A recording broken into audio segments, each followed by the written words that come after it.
जय माता दी। आज है नवरात्रि का 6वां दिन, माँ कात्यायनी का। तो आज के दिन में आप सभी को नवरात्र व्रत का किताब है वो मैं पढ़ के सुनाऊंगी, क्योंकि इधर तो सुनने वाला कोई है नहीं। और व्रत का कथा आप जितनों को सुनाओगे आपको उतना ही अच्छा फल मिलेगा।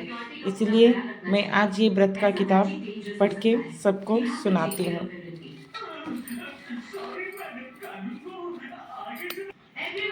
बृहस्पति जी बोले, हे ब्राह्मण, आप अत्यंत बुद्धिमान और चारों वेदों को जानने वालों में से श्रेष्ठ हो। हे प्रभु, कृपा कर मेरा वचन सुनो। चैत्र, आश्विन, माघ और आषाढ़ मास के शुक्ल पक्ष में नवरात्रि का व्रत और उत्सव क्यों किया जाता है? हे भगवान, इस व्रत का फल क्या है? कैसे करना उचित है? और पहले इस व्रत को किसने किया है, सो विस्तार से कहो।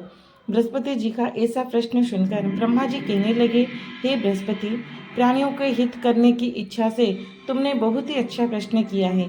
जो मनुष्य मनोरथ पूर्ण करने वाली दुर्गा महादेवी, सूर्य और नारायण का ध्यान करते हैं वो मनुष्य धन्य है।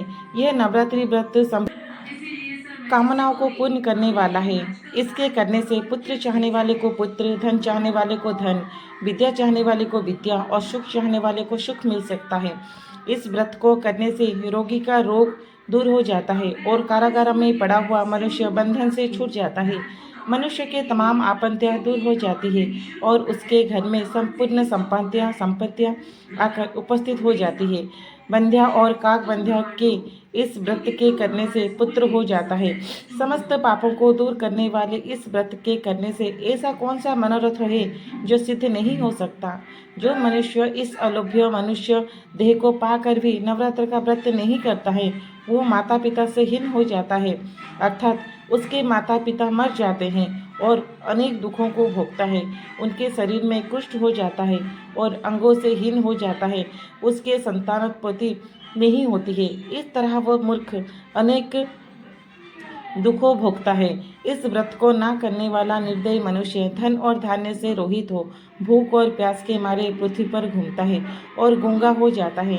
जो सधवा स्त्री भूल से इस व्रत को नहीं करती है वह पति से हीन होकर नाना प्रकार के दुखों को भोगती है। यदि व्रत करने वाला मनुष्य सारे दिन का उपवास ना कर सके तो एक समय भोजन करे और उस दिन बांधवों सहित नवरात्र की कथा श्रवण करे। हे बृहस्पति, जिसने पहले इस महाव्रतों को किया है उसका पवित्र इतिहास मैं तुम्हें सुनाता हूँ। तुम सावधान होकर सुनो। इस प्रकार ब्रह्मा जी का वचन सुनकर बृहस्पति जी बोले, हे ब्राह्मण, मनुष्य का कल्याण करने वाले इस व्रत को इतिहास को मेरे लिए कहो। मैं सावधान होकर सुन रहा हूँ। आपके शरण में आए हुए मुझ पर कृपा करो। ब्रह्मा जी बोले, पिठत नाम के मनोहर नगर में एक अनाथ नाम का ब्राह्मण रहता था। वह भगवती दुर्गा का भक्त था। उसके संपूर्ण सद्गुण से युक्त मानो ब्रह्मा की सबसे पहली रचना हो ऐसी यथार्थ नाम वाली सुमति नाम की एक अत्यंत सुंदर पुत्री पैदा हुई। वो कन्या सुमति अपने पिता के घर बालकपन में अपनी सहेलियों के साथ क्रीड़ा करती हुई इस तरह बढ़ने लगी जैसे शुक्ल पक्ष में चंद्रमा की कला बढ़ती है। उसका पिता प्रतिदिन दुर्गा की पूजा और होम किया करता था। उस समय वो भी नियम से वहाँ उपस्थित होती थी। एक दिन वह सुमति अपनी सखियों के साथ खेलने लग गई और भगवती के पूजन में उपस्थित नहीं हुई। उसके पिता को पुत्र की ऐसी असावधानी देखकर क्रोध आया और पुत्री से कहने लगा कि अरे दुष्ट पुत्री, आज प्रभा से तुमने भगवती का पूजन नहीं किया। इस कारण मैं किसी कुष्ठ और दरिद्र मनुष्य के साथ तेरा विवाह करूंगा।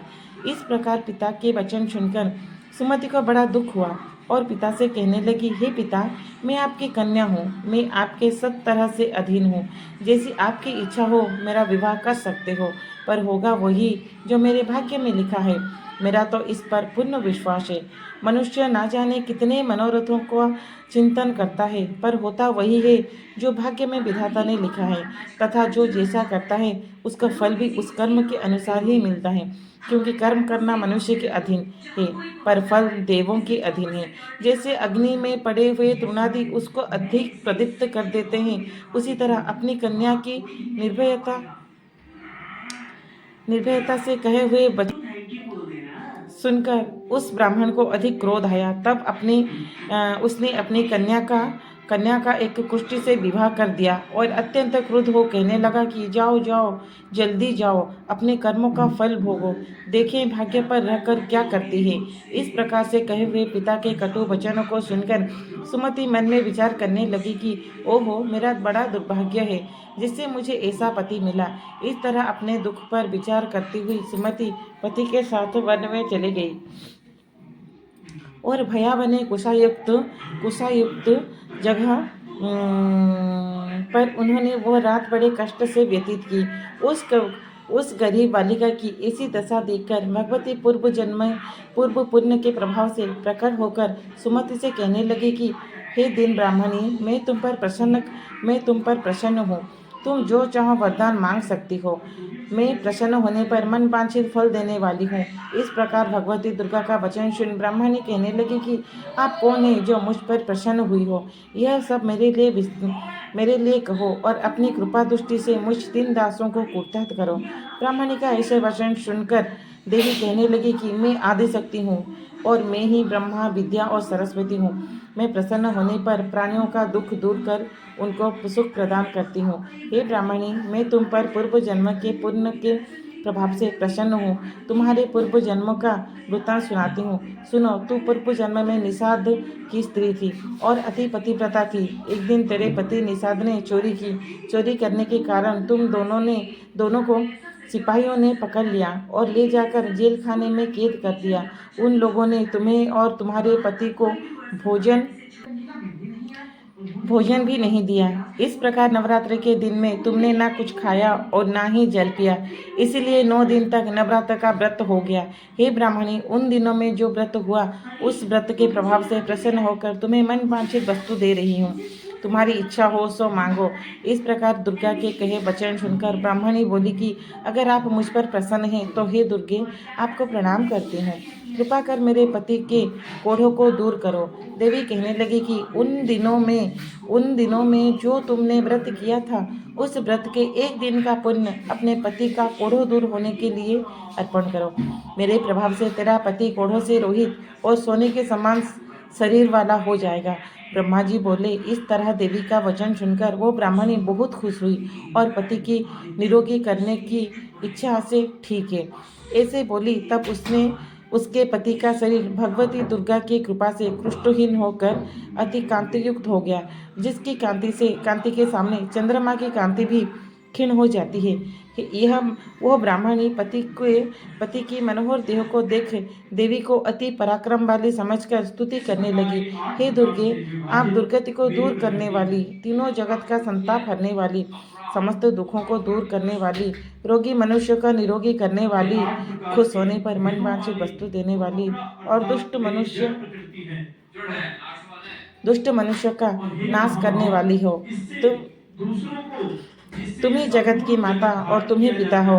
हे अम्बे, मुझ अपराध रहित अबला को मेरे पिता ने कुष्ठी के साथ विवाह कर मुझे घर से निकाल दिया। उसकी निकाली हुई पृथ्वी पर घूमने लगी। आपने ही मेरा इस आपत्ति रूपी समुद्र से उद्धार किया है। हे देवी, आपको नमस्कार करती हूँ, मुझ दिन की रक्षा करो। ब्रह्मा जी बोले, हे बृहस्पति, इस तरह उस सुमति ने मन से देवी को स्तुति की। उसके द्वारा की गई देवी की स्तुति सुनकर देवी को बहुत संतोष हुआ और ब्राह्मणी से कहने लगी कि हे पुत्री, उहायक नाम का अति बुद्धिमान, धनवान, कीर्तिमान और जितेंद्र पुत्र शीघ्र ही होगा। ऐसे कहकर वह देवी ब्राह्मणी से फिर कहने लगी कि हे ब्राह्मणी, और जो कुछ तेरी इच्छा हो वही मनवांछित वस्तु मांग सकती हो। ऐसा भगवती दुर्गा का वचन सुनकर सुमति बोली कि हे भगवती दुर्गे, अगर आप मुझ पर प्रसन्न हैं तो कृपा कर मुझे नवरात्र विधि बतलाइए। हे दयावती, जिस विधि से नवरात्र करने से आप प्रसन्न होती है उस विधि और उसके फल का मेरे लिए विस्तार से वर्णन करें। इस प्रकार ब्राह्मणी के वचन सुनकर दुर्गा कहने लगी कि हे ब्राह्मणी, मैं तुम्हारे लिए संपूर्ण पापों को दूर करने वाली नवरात्र व्रत विधि को बतलाती हूँ, जिसको सुनने से मनुष्य पापों से छुटकारा मोक्षों को प्राप्त हो जाता है। आश्विन मास के शुक्ल पक्ष में प्रतिपदा से लेकर 9 दिन तक विधि पूर्वक व्रत करे। यदि दिन भर का व्रत ना कर सके तो एक समय भोजन करे। पढ़े लिखे ब्राह्मण से पूछकर घट स्थापना करे और वाटिका बनाकर उसको प्रतिदिन जल से सींचे। महाकाली, महालक्ष्मी और महासरस्वती इनकी मूर्तियां बनाकर उनकी नित्य विधि सहित पूजा करें और पुष्पों से विधि पूर्वक अर्घ्य दें। बिजौरों के फूलों से अर्घ्य देने से रूप की प्राप्ति होती है। जायफल से कीर्ति, दाख से कार्य की सिद्धि होती है। आंवले से सुख और केले से भूषण की प्राप्ति होती है। इस प्रकार फलों से अर्घ्य देकर यथाविधि हवन करें। खांड, घी, गेहूं, शहद, जौ, तिल, बिल्व, नारियल, दाख और कदम्ब इनसे हवन करें। गेहूं से होम करने पर लक्ष्मी की प्राप्ति होती है। खीर व चंपा के पुष्प से धन और पत्तों से तेज और सुख की प्राप्ति होती है। आंवले से कीर्ति और केले से पुत्र हो। कमल से राज, सम्मान और दाखों में सुख संपत्ति की प्राप्ति होती है। खांड, घी, नारियल, शहद, जौ और तिल इससे तथा फलों से होम करने से मनवांछित फल की प्राप्ति होती है। व्रत करने वाला मनुष्य इस विधान से होम करे कर आचार्य को अत्यंत नम्रता के साथ प्रणाम करे और यज्ञों की सिद्धि के लिए उसे दक्षिणा दे। इस महाव्रत को पहले बताई हुई विधि के अनुसार जो कोई करता है उसके सब मनोरथ सिद्ध हो जाता है। इसमें अधिक भी संशय नहीं है। इन 9 दिनों में जो कुछ दान दिया जाता है उसका करोड़ों गुना फल मिलता है। इस नवरात्र के व्रत करने से ही अश्वमेध यज्ञ का फल मिलता है। हे पुत्री, इस संपूर्ण कामना को पूर्ण करने वाली उत्तम व्रत को तीर्थ, मंदिर अथवा घर में ही विधि के अनुसार करे। ब्रह्मा जी बोले, हे बृहस्पति, इस प्रकार ब्राह्मणी को व्रत की विधि और फल बताकर देवी अंतर्धान हो गई। जो पुरुष या स्त्री इस व्रत को भक्ति पूर्वक करता है वह इस लोक में सुख पाकर अंत में दुर्लभ मोक्ष को प्राप्त करता होता है। हे बृहस्पति, यह दुर्लभ व्रत का महात्मा मैंने तुम्हारे लिए बतलाया है। ऐसे ब्रह्मा जी के वचन सुनकर बृहस्पति जी आनंद के कारण रोमांचित हो गए। बृहस्पति जी कहने लगे, हे ब्राह्मण, आपने मुझ पर अति कृपा की जो अमृत के समान इस नवरात्र व्रत का महात्मा सुनाया है। हे देव, आपके बिना और कौन इस महात्मा को सुना सकता है। ऐसे बृहस्पति जी के वचन सुनकर ब्रह्मा जी बोले कि हे बृहस्पति, तुमने सब प्राणियों का हित करके करके इस अलौकिक व्रत को पूछा है, इसीलिए तुम धन्य हो। ये भगवती शक्ति संपूर्ण लोकों का पालन करने वाली है। इस महादेवी के प्रभाव को कौन जान सकता है। जय माता दी।